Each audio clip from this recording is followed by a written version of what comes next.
One of my favorite methods of real estate investing with little to no money out of your pocket up front is called apartment arbitrage. You've heard us talk about it here on the channel before, and we weighed out the pros and cons, but today I want to explain to you just how you can get started, take you step by step through the process so that you can implement apartment arbitrage into your business portfolio today and start earning passive income here in the next 30 days.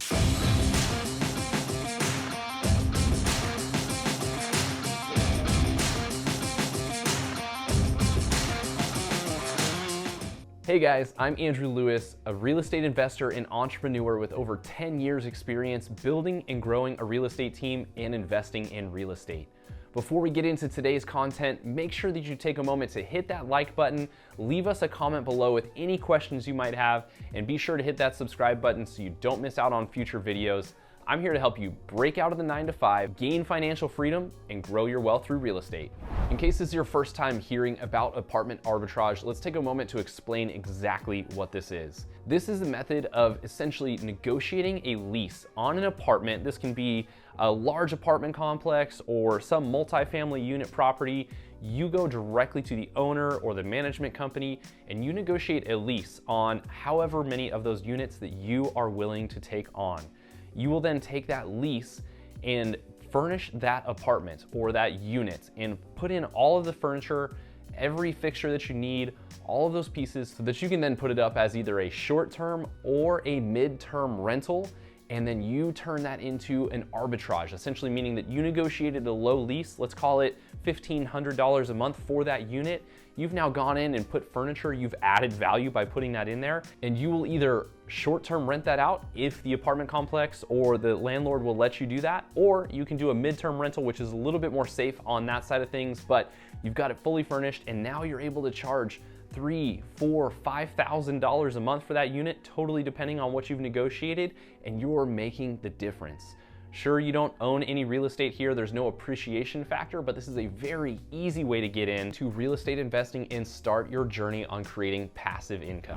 Now let's take a look at the 6 steps that you will need to follow in order to start an apartment arbitrage business. Step number 1 is researching the market and analyzing the numbers. We say this just about every time we do a how-to video on starting your real estate investment journey, and you should never, ever skip this step.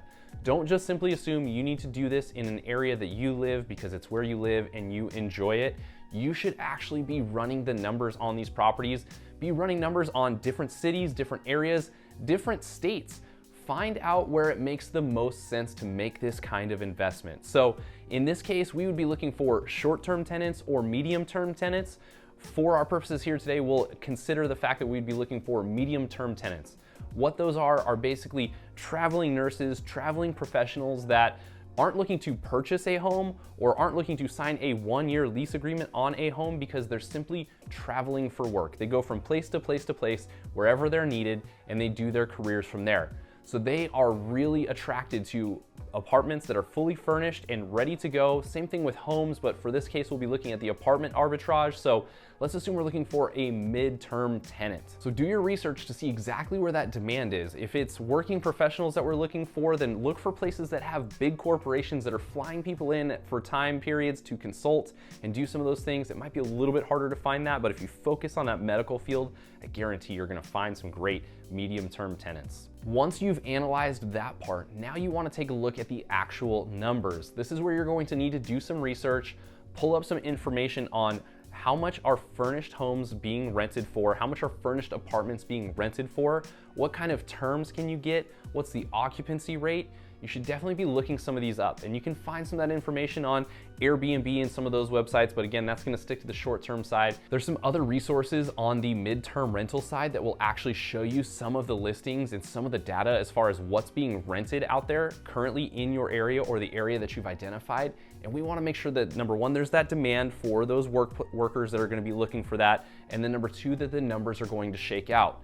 So now you know exactly what you can charge for that unit, and then your job is to do some research on where the best possible apartment deal is. It's not always gonna be the cheapest, it still needs to be in a nice community, so take some time to consider that, but find the best deal you can, negotiate a lease. And hey, if you're taking up 4, 5, 6 of their units at a time, you should be getting much better than market rent. You're taking them off of their hands so they don't have to worry about renting them out.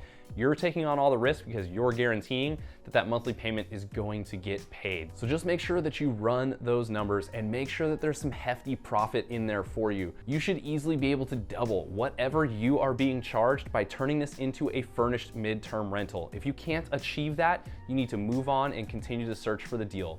But run these numbers, make sure the demand is there, make sure the profit is there, and then we move on. Step number 2 is negotiating the lease. Now you found a property, you made sure the demand was there, you ran your numbers ahead of time, and as I mentioned, we will be looking for a lease that you can take and double by simply putting furniture inside of that apartment. So now you're going to sit down and negotiate the lease with the property owner or the management company that is running that property. Now, if this is your first time, you may just be looking to take one unit off their hands to try to prove the business model to yourself and actually see that this works.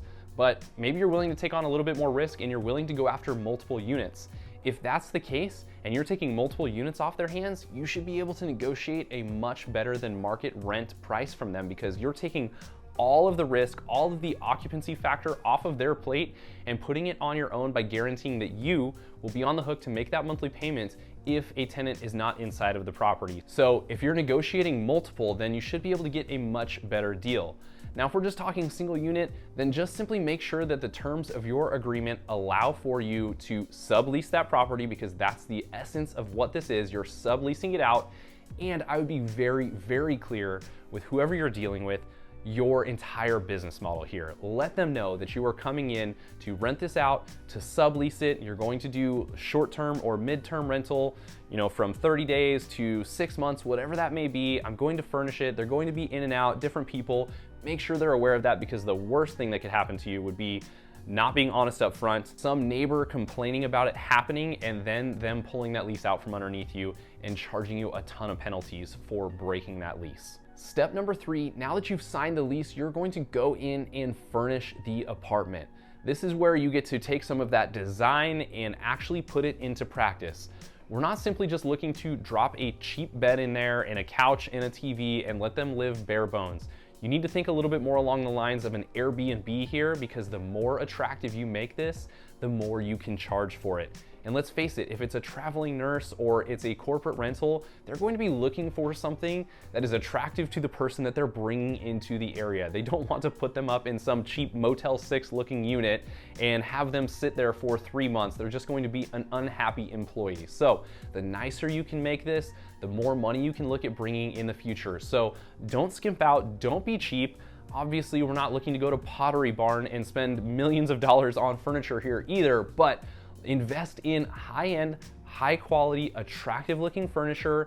Make sure that you're doing decor and have a theme for the property. Again, go to Airbnb for some inspiration here to find some of that. But you need to have a bed, a bedroom set, dressers, couch, TV.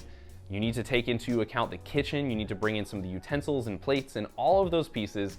Think whatever it would take to fully furnish an apartment, and that's what you're after. So you should really be looking at a budget here. And I would say for a 1-bedroom apartment that we'd be looking for a budget somewhere in the $5,000 or less range. That should definitely get you the bed, the dressers, all of those pieces that are going to go into that, along with all the little knickknacks that need to go into the unit. And keep in mind, the better experience you provide here, the better it will be for you, especially if you're dealing with corporate leases. These people may send several different people time over time to your unit. So the more your tenant raves about the stay that they had there, the experience they had, the high-end furnishings, all of the things that they enjoyed about the unit, the more the company will actually continue to lease those units out from you, and they may be willing to pay more and more and more to keep their employees happy during that. So keep that in mind. Don't cheap out on this, but for a 1-bedroom apartment, we'd be looking about $5,000. Step number 4 is marketing the unit. This is where you're going to then take your skills and put it out on the internet for people to find this unit. Now, there's many sites that you can use for this. You can do some advertisement, again, if you're willing to do short-term on Airbnb, VRBO, some of those type sites. On the midterm side, you can use websites like Furnished Finder, Copa, or Avail.co. There's many others, but those are some of the top 3 that you can use. You're gonna put that unit up there for lease for whatever period of time that you are looking for. So I would say if you're looking for the midterm side, you just say it's a 30-day minimum stay and up to a 1-year lease for somebody there. That way you're open to whatever the tenant needs as far as, something as short as 30 days or as long as a year, but you're putting those options out there, letting them know that you are willing to do that. Obviously, if you do a bunch of 30-day bookings, you're gonna have to worry a little bit more about some vacancy rates and some of those pieces, but that's the pro to going with this method here, is that you're essentially doubling whatever you are being charged for the unit, so you can afford for some vacancies. So don't worry if your unit ends up sitting vacant for a week or 2 while you're looking for a tenant, but as you start to get some of those bookings, it's going to start to pencil out profit for you month over month, year over year, as you just continue to get the steam going on the marketing side. Again, I always tell people here, do not cheap out on photos. The better the photos, the more likely someone is going to rent this out. A real estate photographer should charge you somewhere in the range of about $150 to $200 to come photograph this. And those are photos that you can use for years and years. It's not just a one-time thing. So don't cheap out on the photos. Make sure you do some research, find a great local real estate photographer, reach out to a real estate agent if you can't find one on Google, and they will help you with somebody there. But don't cheap out on the photos. Use great marketing skills. Post them on your social media, letting people know that you're looking for midterm tenants, and then use those sites we mentioned so that you can bring bookings in and start making some money. Step number 5 is going to be manage the property. This is often overlooked. People get all caught up in I negotiated the lease, I furnished it, I've got it marketed, now I've got my first booking, and they just want to go hands off and start making some money. You cannot skip out on this step. You are starting to run a business that's going to create some passive income for you, and so now you need to manage it properly. That may be a professional property management company if you want to be 100% hands off, but you need to find somebody that's going to take care of this unit, take care of the tenants' calls, handle the bookings, handle any of the issues that come up for Wi-Fi going out and any of those pieces. So make sure that you are managing this professionally and thinking along the lines of hospitality. Again, you may not think the traveling nurse is coming back next year, but they likely will. Or a company, you want them to be raving to their employer about the stay that they had. So the better customer service you can provide here, the more likely you're going to get customers over and over and over again and minimize those vacancies. So if you have to give up a portion of your earnings to have it professionally managed, you should do so.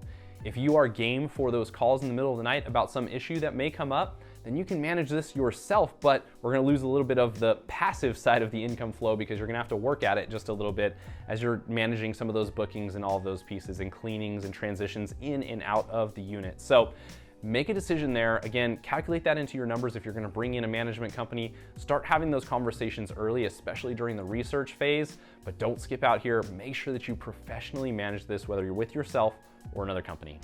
Step number 6 here is the fun one. Now that you've proved the model to yourself with 1, 2, 3, 4 units, whatever it may be, now it's time to go out there and scale the business. You've got a proof of concept, you've got profit and losses that you can actually now take in and show landlords and apartment owners to show them that you can take these units off of their hands, you can turn a profit and manage it professionally, and then you've also got some references for other units that are being rented out, and they can make sure that you're not short-term renting it out and having parties and all that and disturbing the other occupants within the building. So once you've got the proof of concept up and running, this makes it incredibly easy for you to go out there and scale the business. You've got that proof of concept. It's so easy to sit down with the business owner and explain it to them and let them know how you can take some of those apartments off their hands, take the leasing out of their hands, and yes, you're gonna be making some additional income over what they could, but you're going to manage it. And all they have to worry about is getting a check every single month from you, and you deal with all the bookings and all of the headaches. So now you can start to build out some systems to scale this, and you can take this many different places across the country if you desire. You've just got to build the right team to be able to do that. But once you've got this dialed in, you know exactly what furniture, what to put in there, what it's going to cost, what utilities are going to cost, you're able to then scale the business and create something huge here. I think this is an amazing concept that a lot of people have not considered because it's not technically owning real estate. Yes, I love the appreciation that you get from owning real estate. Yes, I love the tax benefits you get from owning real estate. But who wouldn't mind an extra $1,500 a month per unit in their pocket just because they threw $5,000 worth of furniture into an apartment. You're going to gain your money back in the first 4 months. It's an easy, no-brainer deal, and that furniture is gonna last you many years to come. So it's a low-cost way to get involved in real estate investing and starting to create passive income. It diversifies your portfolio. You're taking on a little bit of risk here, but at the end of the day, you only have to worry about getting tenants in there, providing a great customer service experience. You don't need to worry about market ups and downs when you have this method going on. When you're done and you decide to get out of the business, obviously the cash flow stops at that point, or if you're wise enough, you can sell this business off to somebody else to manage it, or just have it professionally managed so it's 100% hands off for you going forward. But this is a great method to diversify your portfolio and expand your business. So that is how to get your business started with apartment arbitrage. Again, a well underrated method that's going to bring you passive income. So don't discount it. Do some research, see if you can make it happen in your market, or you need to explore other markets. Thanks for tuning in today. As always, make sure that you hit that like button, leave us a comment below, and don't forget to subscribe so you don't miss out on future videos. I'm here to help you break out of the 9 to 5, gain financial freedom, and grow wealth through real estate. See you next time.